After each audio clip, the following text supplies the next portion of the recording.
Man, I sure do love working on my big review that I've been planning for months now. Huh. What's this game?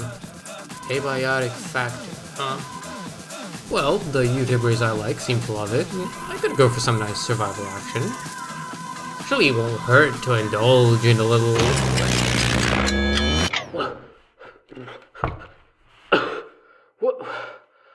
What the... Where... Oh, no...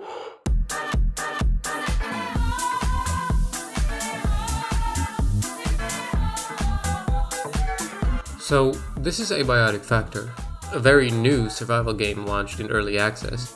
It takes you to Australia, the land down under, and the Gate Research Facility. Whether it's your first day on the job or you've come back from some time off, welcome. Things are absolutely but you'll have plenty of time for that later. For now, I would like to talk about the parts of the game that make it great. And one very important disclaimer. This game is in early access. It is not finished. Currently, you have about 10 to 20 hours of pure gaming ready for you, but of course you can go much longer if you take your time to explore. For example, my first completely blind run took me about 22 hours, but after that you literally reach a wall and an NPC tells you that come back later when it's done. So if you're coming in to experience a complete story, hold on. The full release should be somewhere around winter this year if all goes well. And one more thing, this review will be a bit less in depth than I would like it to, just because the game is changing constantly. A month later, the nitty gritty details I talk about will most likely be outdated, so I will try to focus more on the major parts of the game rather than the individual details.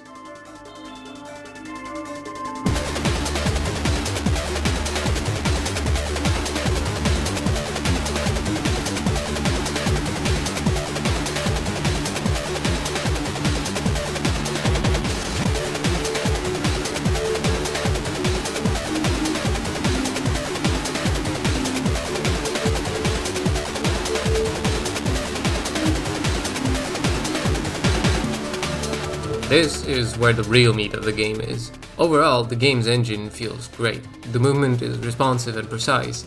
Jumping around and doing parkour is second nature to me. The attacks feel like they hit hard and enemies recoil from your blows. Especially the heavy attacks with blunt weapons. You can hold it, and when you release it, it just BAM!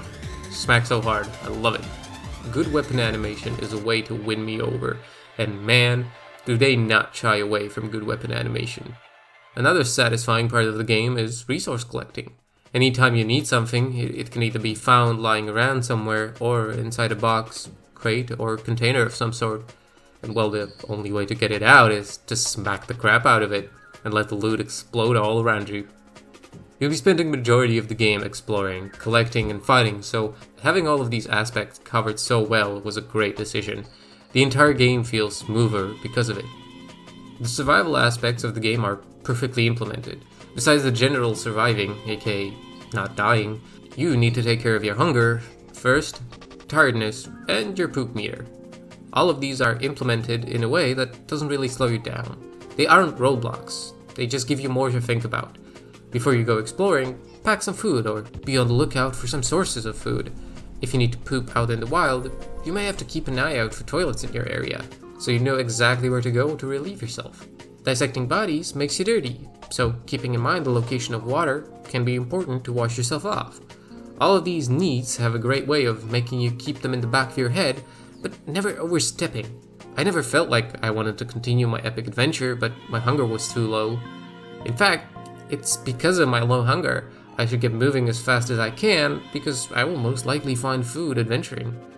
And when not out adventuring, you'll be spending a lot of time at your base. So, how's the base building? Amazing.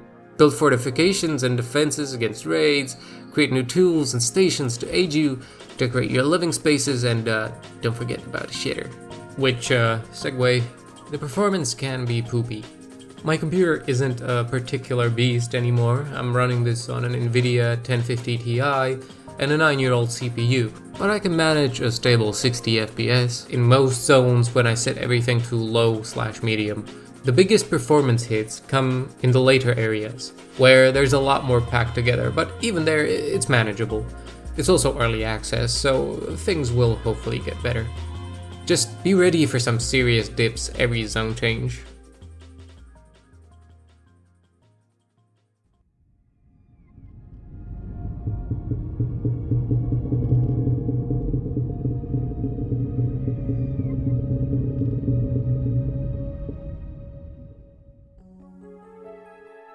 The environment is absolutely gorgeous.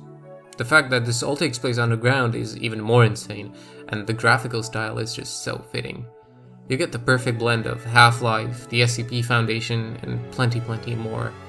The lighting is used so well, and this can be seen especially during the nighttime. Oh yeah, I forgot to mention, you have a day and night cycle underground. At night, all the lights and power go off and everything goes full dark. And the atmosphere.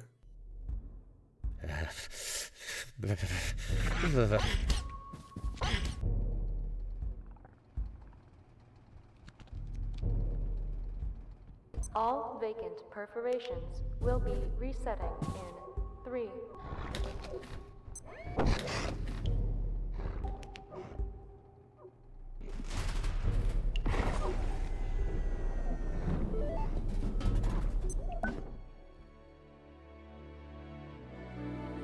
The sound design is here to continue with the standard of quality.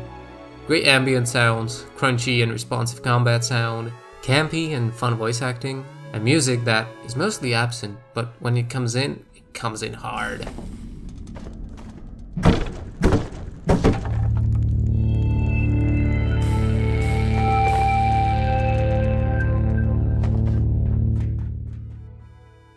It reminds me of playing the Half-Life series. They also use music sparingly, with tracks being assigned to events in the game, making them really memorable. Same sort of vibe comes to me here.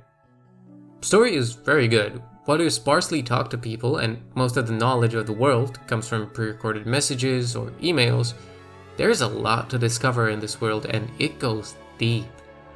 You have tunneling into different universes, containment of entities from said universes, a train that powers reality and cannot stop. Then there's the whole facility situation, you know, it's under attack. Soldiers are gunning down everyone they see, speaking languages you can't understand. Somehow they knew what you were doing here. Someone must have snitched. But who? How far does the corruption go? And just how deeply fucked are we and the world we live in? Dunno. Come and find out winter this year. See, this is what I mean. I don't care to wait. For stuff this good, I can sit patiently for a long time. But I can definitely see why this would be a deal breaker for some.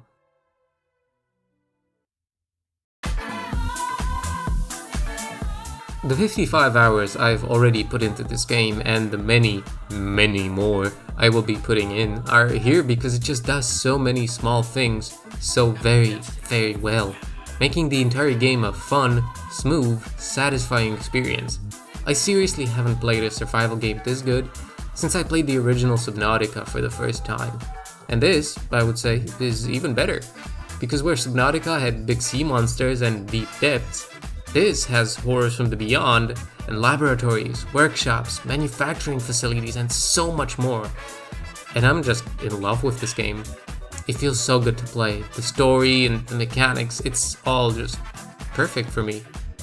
And I seriously wish Deep Field Games the best of luck in their development. You guys have made something awesome, and I'm excited to see where you guys take it. Good luck, and I'll just go back to playing the game, honestly.